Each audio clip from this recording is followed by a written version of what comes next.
Well, no matter what the situation, advanced planning always pays off. But how do you consider every possible emergency scenario? Well, talking to someone like Brandon Kress, who can share his personal experience, is helpful. But well, tornado is only one type of emergency situation. Wichita Terry Coltrain has formed the Crisis Awareness Institute to help businesses, organizations, and individuals prepare for difficult times, enabling them to not only survive but also to prosper. And I know on your website, Terry, you say you ask the question: have you put a lot of thought, time, and effort into planning for emergencies? I guess the answer probably typically is no. That's correct. The answer is typically no. Why? Why is that the case, you think? Well, it's not pleasant to think about. It would be like funeral planning, and we don't want to do that. It's a lot of work. Tough decisions need to be made. And I think people are complacent because, well, I'm 58 years old and have lived in Kansas my whole life. I've never seen a tornado. Okay, that doesn't help any. Yeah, my dad's 92 and he's seen one. So you just think, well, it's going to hit somebody else. It's not going to happen. Like a contest, one person will win, a lot of people won't. Yeah. So. And the media gets in the way. I mean, any kind of planning, we think, I need to get to that, and we put it off. There's, it's nice to see the media spend so much time preparing people to survive, and that's important. That's the first thing. We had an unprecedented day-and-a-half warning for this last tornado. It wouldn't have had to have hit Wichita. But and I know a lot of us were concerned that all the advance warning, if something didn't happen, you don't want something to happen, but if something didn't happen, that's a kind of a cry wolf situation, and that makes it worse the next time. I understand in Joplin that the sirens were sounding and people just went about their business. And of course they had a big, bad tornado. Yeah. But what I want to help people do is not just survive, because there's lots of attention to that. I want to help people recover. And that's a lot more work. Well, when you think about the focus in preparing for a storm, it is how do I protect my life and my family's life, or in the case of a business, how do we protect the people who are employed? Sometimes you think, well, the building's going to take a hit. There's nothing I can do about that. But there's some, after you survive, there's a whole lot that's going to keep you from getting back to normalcy. Yeah. I like to think about it in a few different ways. One is a personal dimension. And so when you go down to your storm shelter, are you wearing the clothing, the shoes that you want to possibly wear for the next 2 days? And I don't think that's probably typical. We hear about people crawling out of the rubble and they don't have shoes on, and of course there are plenty of things to step on, and that's another problem that could have been headed off. Yeah. I remember the Andover tornado. I was working for Sedgwick County, and I went over to the trailer park, and it looked as if all those trailers had been run through a blender. And aluminum and insulation and broken beams and nails about 18 inches high, just about as far as you could see. So coming out of a shelter with no shoes would have been incredible.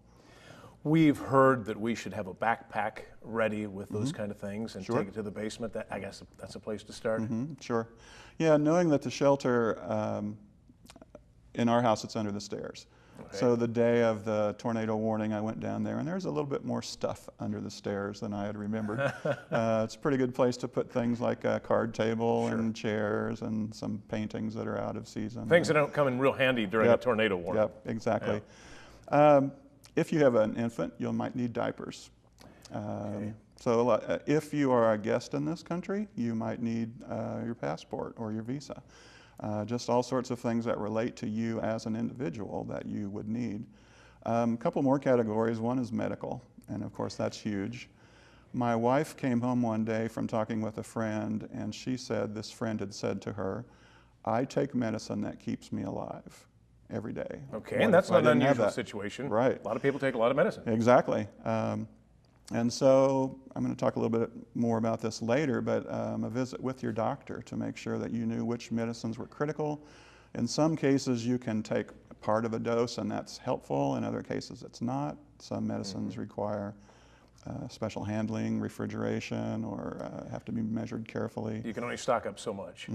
If you had a prosthetic device that was state-of-the-art, one of a kind, you know, I don't know about a wheelchair that you'd be hauling it downstairs, but when you came back upstairs, it might not be there. It might be there. So just advanced thought with that regard. Financial.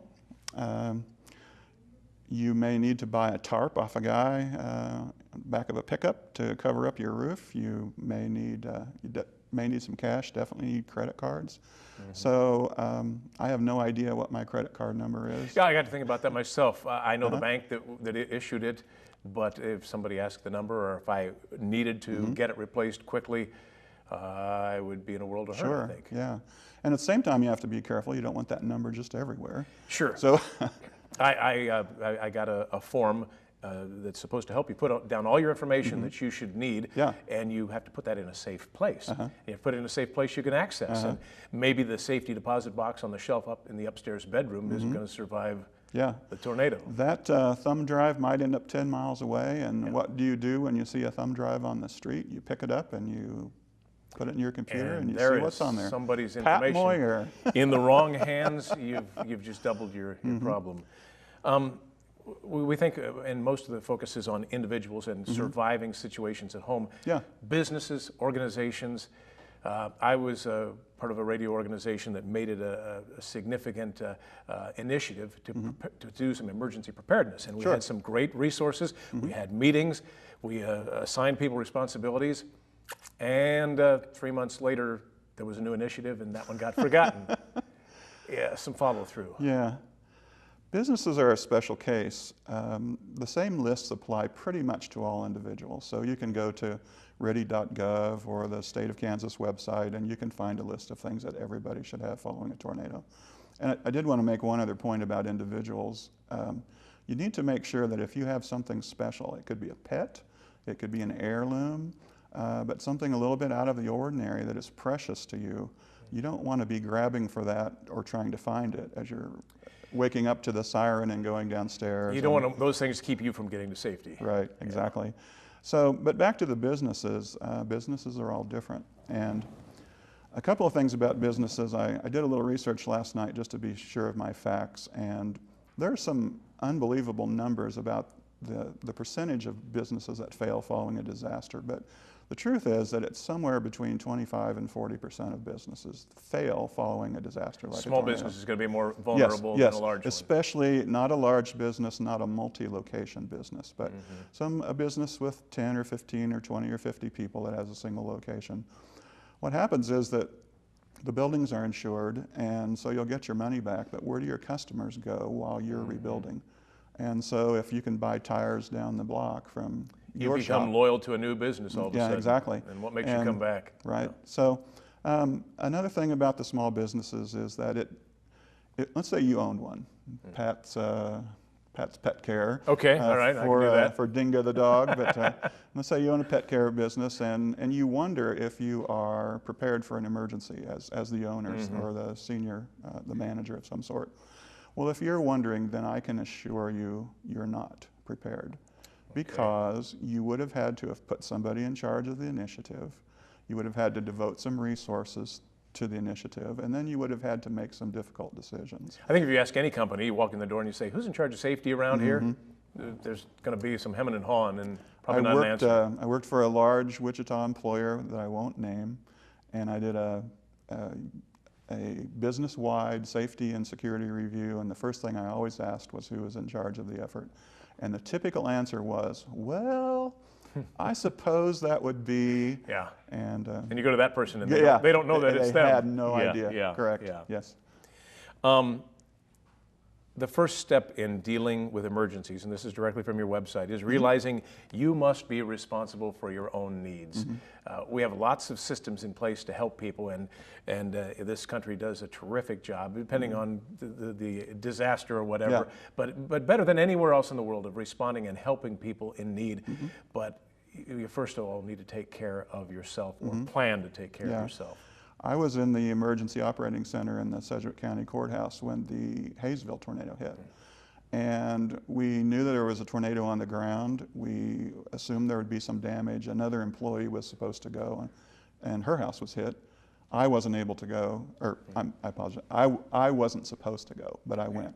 So we're sitting down there in the basement and just kind of chatting with some of the National Guard people that were there, and pretty soon someone walked up to me and said, "Are you with Salvation Army?" I said, "Yes." "Can you get someone to 55th South and Seneca? The apartment building that used to be there is gone." So this was several hours after the tornado went through, and what I have learned from personal experience is that the news does not get out quickly. So there will be a time after the tornado has gone through that you won't know what has happened. And people are gathering in the street, they're accounting for family members, emergency responders are trying to get through downed power lines and trees, and there just won't be much news until it becomes clear what the need is and where people need it, then no one can respond. The nice thing about a tornado is that the biggest of them are, say, a mile across. So somewhere nearby, someone has lights and refrigeration and food and water, but it may be quite some time before that's available to you. So once again, like I said earlier, when you go to the basement, you need to be wearing what you might want to wear for a couple of days. And if you have an infant, you may need some diapers, and you may need water, a little bit of food, flashlight, a radio, because sometimes another storm comes through the area. Go ahead. And, well, you go ahead. Well, let me just say, we're running out of time here, Sure. but you've mentioned websites and other places to go for resources, places to find the answer to what do I do if. Sure. What else are you doing to get the message out and to try to reach individuals and organizations? Yeah. Well, my website, beawarenow.com, has a blog and some information. I like to speak to civic groups. I love doing that. I'm passionate about this topic. I can put on a show that's informative and maybe a little bit entertaining.